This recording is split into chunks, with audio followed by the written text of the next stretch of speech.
This summer, Hong Kong's Legislative Council was set to vote on a bill that would set the minimum wage. On July 1st, the day Hong Kong was handed back to China's rule, migrant organizations used that day to demand to the Hong Kong government to recognize domestic work as work and to include foreign domestic helpers in the statutory minimum wage.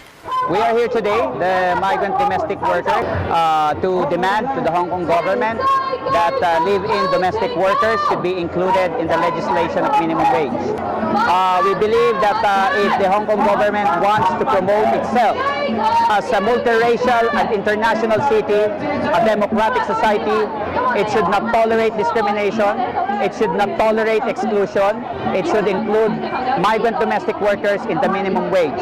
It should include the live-in domestic workers in the minimum wage. Overseas Filipino workers are joining the locals so that we can be included in the minimum wage law. Well, I'm here because I'm in solidarity for the workers who are struggling for minimum wage here in Hong Kong. I also support the migrant workers who are also fighting for inclusion to the minimum wage here among the workers in Hong Kong. If the resources, if the wage, if the benefits are not, trickling down to those who are on the lowest strata of the society, how can this place claim that there is democracy? Yeah. So we think that this is a very opportune time to raise the issue of wage, the issue of livelihood, and the issue of respect for human being, irrespective of our nationality, irrespective of our race,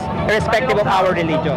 As Legislative Council was reviewing the bill regarding minimum wage for local workers, migrant groups stood outside the government buildings to remind the legislators that not only should their local brothers and sisters be granted their request of a minimum wage of 33 Hong Kong dollars per hour, but that foreign domestic workers should also be included in the minimum wage. So we are here, we are gathered here to be include for statutory minimum wage for 33 per hour, because less than 33 per hour is not enough for our life. We are here worker, we are not slaves. So right now, members of the Asian Migrants Coordinating Body are holding a protest action to denounce the decision of the Hong Kong government to exclude foreign domestic workers in the legislation of minimum wage in Hong Kong. We are also here to lend our support, to lend our voice to the call for a $33 per hour minimum wage. The workers are clamoring for not less than $33 per hour wage, but the government wants to bring it down to a slave wage of about 20 Hong Kong dollars. So the fight today is a fight for workers' dignity.